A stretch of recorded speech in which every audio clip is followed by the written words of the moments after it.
रायगड, महाराष्ट्रासह देश विदेशातील ताज्या बातम्या पाहण्यासाठी मॅक्स इंडिया लाईव्ह चॅनलला सबस्क्राईब करा आणि बेल आयकॉन दाबायला विसरू नका.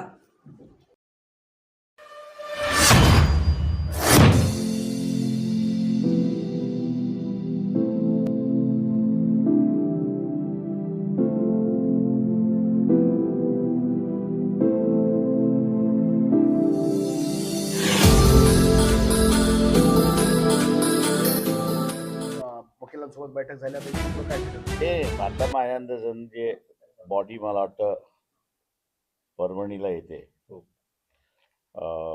तिचा अंत्यविधी होईपर्यंत मी इथे थांबणार आहे. तर ती शांततेने पार पाडली पाहिजे त्या सगळ्याच्यामध्ये. तर काय वाटतं एकूण परभणीतील सर्व प्रकरणं जर बघितली? मी 2 प्रकरणं परभणीची बघितली. तुमच्या कोणाच्या लक्षात असेल मला माहीत नाही आहे. एक असंच प्रकरण एक 10-12 वर्षापूर्वी झालं होतं आणि ते म्हणजे 125 लहान मुलं 14 एप्रिलला आणि त्यावेळेस मी 5-6 तासातच आलो होतो आणि पूर्ण परभणीतल्या जनतेने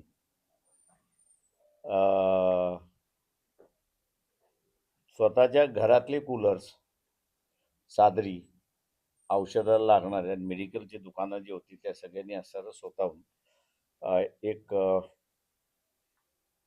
मदत म्हणून, आणि ती गव्हर्नमेंट मदत यायला 3 दिवस लागली होती याची मला जाणीव होती, पण ते 3 दिवसामध्ये सगळं लागणारं जे आहे ते परभणी शहराने पूर्णपणे पुरवलं होतं अशी असणारी परिस्थिती आहे. त्याच्यामुळे या शहराचं एक कॅरेक्टर जे आहे ते मला वाटतं त्याच्यातूनच बाहेर पडते अशी असणारी परिस्थिती आहे. काय वाटतं मला सगळीकडे हा प्रकरण जो आहे हे प्रकरण जे आहे ते नेमकं ती जी व्यक्ती आहे, पवार नावाची असणारी जी व्यक्ती आहे, त्यांनी जोपर्यंत कुठल्या माइंडसेटमध्ये येऊन केलेलं आहे हे कळत नाही आहे. आणि मला वाटतं ते एवढ्या लवकर कळेल असं मला स्वतःला वाटत नाही आहे, कारण का ॲडमिनिस्ट्रेशन हे सगळं जे आहे ते लॉ अँड ऑर्डरच्या सिच्युएशनमध्ये त्या ठिकाणी अडकलेलं आहे अशी परिस्थिती आहे.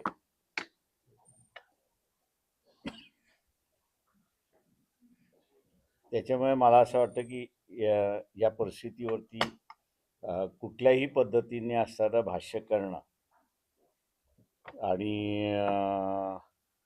पोलिसांची जे ॲक्शन झालेले आहे, या पोलिसांच्या ॲक्शन्स ज्या आहेत या कोऑर्डिनेटेड होत्या की अनकोऑर्डिनेटेड होत्या याचंही अजून असणारा कुठेही स्पष्टपणे येत नाही आहे.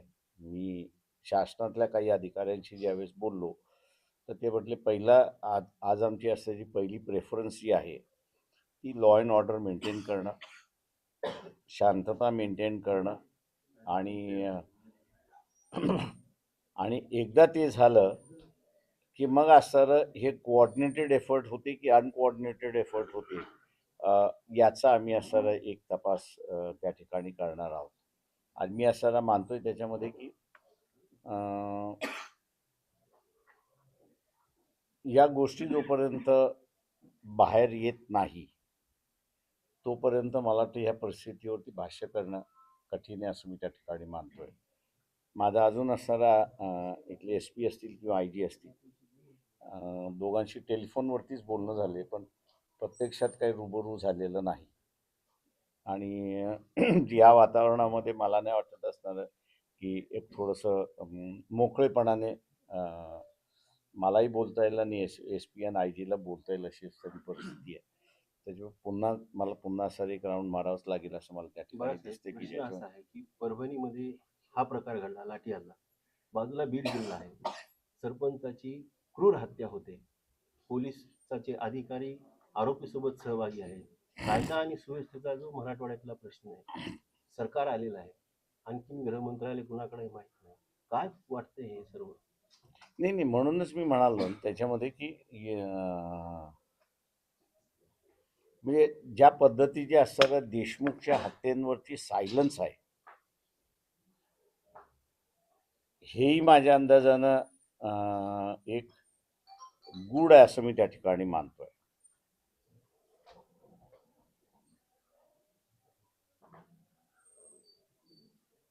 तिथे शॉक मध्ये गेलेली लोक आहेत असं मी बीडमध्ये बघतोय. म्हणजे ज्यांच्याशी बोलतो त्यांना असताना ज्याला स्टंट आपण म्हणतो, माणूस जसा स्टंट होतो तसा बीडची जनता त्या ठिकाणी स्टंट आहे अशी परिस्थिती आहे. आणि कोणीच बोलायला तयार नाही आहे, कोणीच काही सांगायला तयार नाही. आणि तुम्ही विषय काढलाय तर लोक रामराम करतात अशी असणारी परिस्थिती आहे. इथे माझ्या अंदाजानं परभणीमध्ये जे आहे ते इमोशनल इश्यू त्या ठिकाणी एक होता. आणि त्या इमोशनलच्या ह्याच्यावरती फुले शाहू आंबेडकरी विचारांचा जो माणसं होती ती सगळी सहभागी झाली, इन्व्हॉल्व झाली अशी असणारी परिस्थिती आहे. त्या ह्याच्यामध्ये 2 वेगवेगळ्या घटना आहेत. त्या ह्याच्यामध्ये तिथे स्टंट असल्यामुळे काहीच घडलं नाही अशी असणारी परिस्थिती आहे. इथे रिॲक्शन आली अशी एक परिस्थिती आहे. त्यामुळे 2 वेगवेगळ्या घटना मी 2 वेगळ्या पद्धतीने तिथे बघतोय. पण हा जो स्टंटपणा जो आहे तो माझ्या अंदाजानं मला फार भीतीदायक वाटतोय अशी परिस्थिती आहे. याचं कारण की आता आपली गत अशी होणार का, आपण काही बोललो तर दोन्ही बाजूने, म्हणजे वंजारी समाजाच्याही बाजूने तीच आहे आणि मराठा समाजाच्याही बाजूने तीच आहे, किंवा आपली गत अशी होणार का याच्याबद्दलचं असणारं लोक स्टंट आहेत. आणि मग ती मला असणारं भीती फार ज्याला आपण म्हणतो की स्केअरी, ज्याला इंग्रजी शब्द आपण वापरतो, अशी आहे अशी मी त्या ठिकाणी मानतो. सर, आंदोलन झालं, इथं आंदोलन झाल्यानंतर पोलिसांनी काही ठिकाणी महिला असतील, काही तरुण असतील यांच्यावर मारहाण केली. ते अजूनही रुग्णालयात ऍडमिट आहे. काय वाटतं एकूण या सगळ्या एकंदरीत माझं म्हणणं असं आहे, म्हणून मी मगाशी म्हटलं ना की हा कोऑर्डिनेटेड एफर्ट आहे की अनकोऑर्डिनेटेड एफर्ट आहे याच्यामध्ये. आता आता इमिजिएटली वरचे अधिकारी काही बोलतील का असं मला वाटत नाहीये त्या सगळ्या ह्याच्यामध्ये. हे जर अनकोऑर्डिनेटेड असेल तर मी म्हणेन ही फार मोठी गंभीर बाब आहे. सोमनाथ सूर्यवंशी यांचा जो मृत्यू झाला याबद्दलही काय वाटतं एकूण आपल्याला? ते कोण दोषी आहे? माझं म्हणणं असं आहे की इथल्या असणाऱ्या सोमनाथ सूर्यवंशीच्या ह्याच्यामध्ये मीच IGN SP ना म्हणालो होतो की यांचे जे पोस्टमॉर्टम आहे हे अशा मेडिकल कॉलेजमध्ये झालं पाहिजे की ज्यांच्याकडे फॉरेन्सिक डिपार्टमेंट आहे. आणि औरंगाबादमध्ये फॉरेन्सिक डिपार्टमेंट आहे, अत्यंत चांगलं फॉरेन्सिक डिपार्टमेंट आहे. आणि तिथे मग त्यांचं पोस्टमॉर्टम करायचं त्या ठिकाणी ठरलं. कोर्टाला सुद्धा त्या पद्धतीने असं अर्ज काढला, पण तो प्रेस करण्याची गरज पडली नाही, करता ॲडमिनिस्ट्रेशनने ते असताना मान्य केलं अशी परिस्थिती आहे. आणि तिथे असणारं लक्षात आलेलं आहे की मल्टिपल इंजरीज आहेत.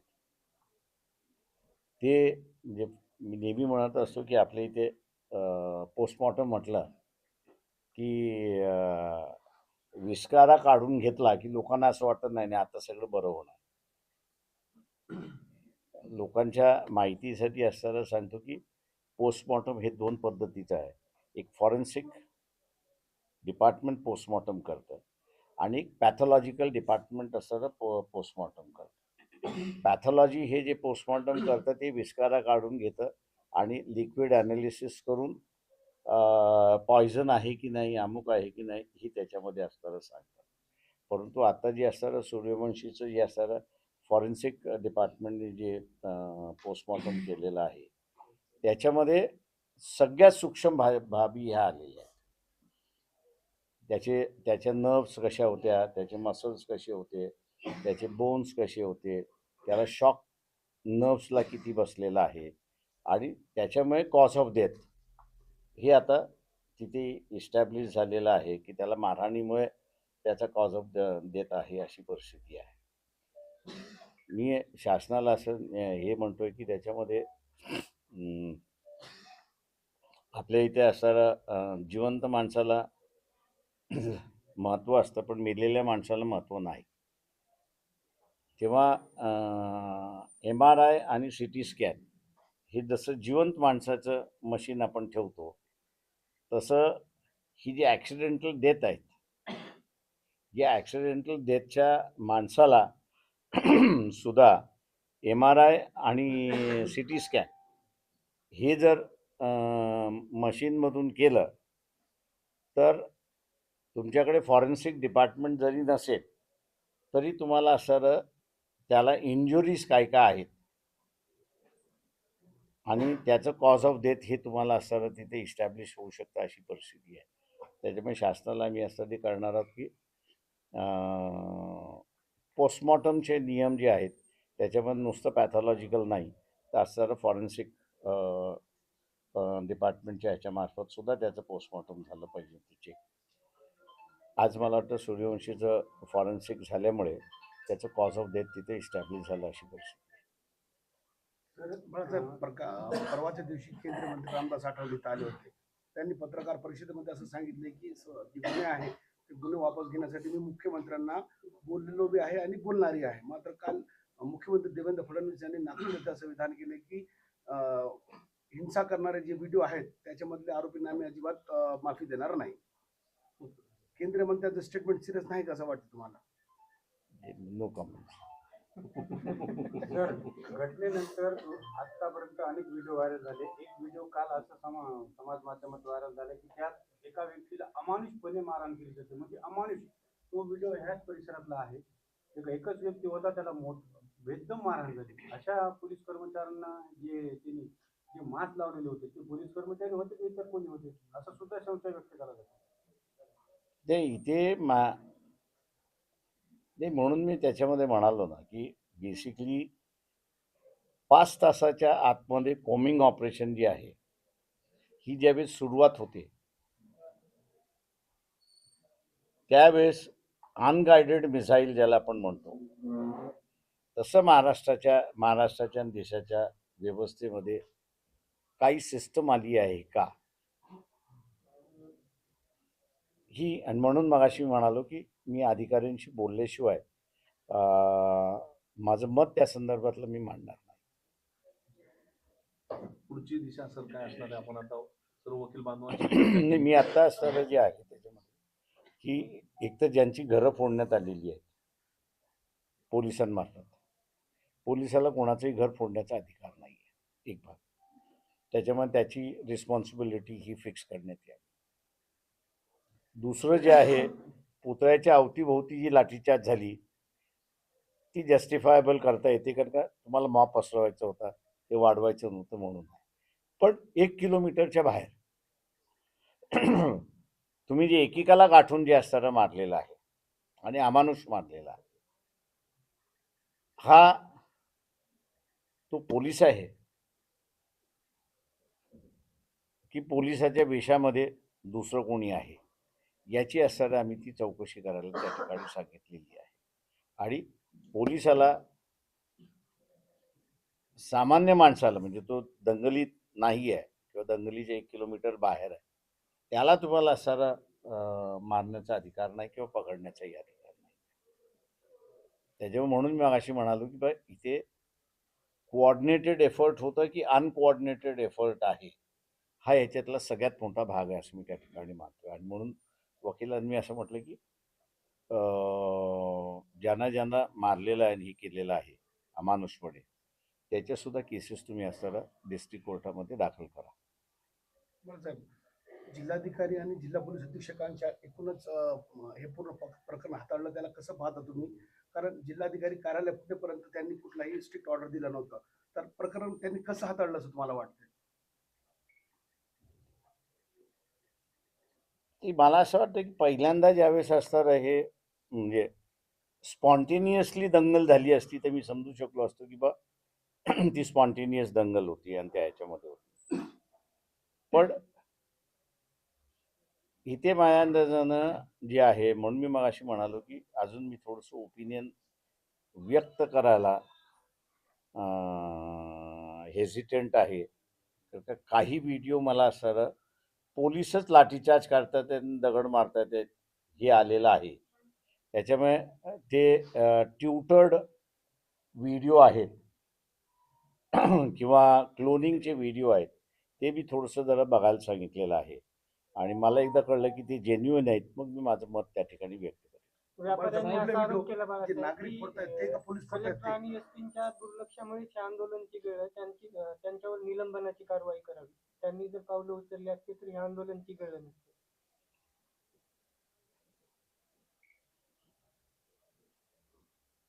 नाही, मी अजून व्यक्त काही होत नाही. साहेब, आम्ही जे शिकलेले आहेत विद्यार्थी, आता माझं सिव्हिल झालेलं आहे आणि बीटेक कम्प्लीट झालेले आहे आणि मी फक्त बाबासाहेबांची घोषणा दिली म्हणून माझं FIR वरती नाव टाकले आणि काही लोकांनी नाव सांगितलं काय माहित नाही. आणि माझं बीटेक आता कम्प्लीट झालेलं आहे आणि मी गेटची एक्झाम देतो आणि RRB रेल्वे सर्व जे एक्झाम आहेत त्याच्यामध्ये 2-3 मार्काने मी चाललोय. तर आता माझ्या करिअरचा प्रश्न आहे आणि मी फक्त जेबिंग केली ना, माझ्या हातात काठी आहे ना दगड, काहीच नाही ना, मी तोडफोड केली, काहीच नाही केली, तरी पण माझ्या नावाने FIR फाटलेला आहे. आणि जर FIR झाला, केस झाला तर सर माझं करिअर पूर्ण उद्ध्वस्त होईल, असा हा प्रश्न आहे. आणि जे केसेस आहेत त्या पाठीमागे काही राजकीय स्टेटमेंट सुद्धा दरम्यानच्या काळात आले. आता काही ज्यांनी मंत्रिपदाची शपथ घेतली, मेघना बोर्डीकर, त्यांनी परभणीचे उबाटाचे खासदार संजय जाधव आणि राष्ट्रवादी शरद पवार गटाचे राज्यसभा खासदार फौजा खान यांच्या चिथावणीखोर भाषण झाले आणि त्यामुळं हे प्रकरण मी चिघळलं असं सांगितलं. असं मी एवढे ठाम स्टेटमेंट करू शकतो की 2 मराठ्यांच्या भांडणामध्ये हा सगळा बळी आहे. कोणतं दोन मराठी ठाम, ते योग्य वेळेस नाव सांगितलं. साहेब केस झालेले आहेत त्याच्या संदर्भात ए भाऊ, घेतील भाऊ, नोंद घेतील. आम्ही नोंद प्रेसमध्ये घेतलेली आहे, बोलू चाललेली नको. त्याच्यावर.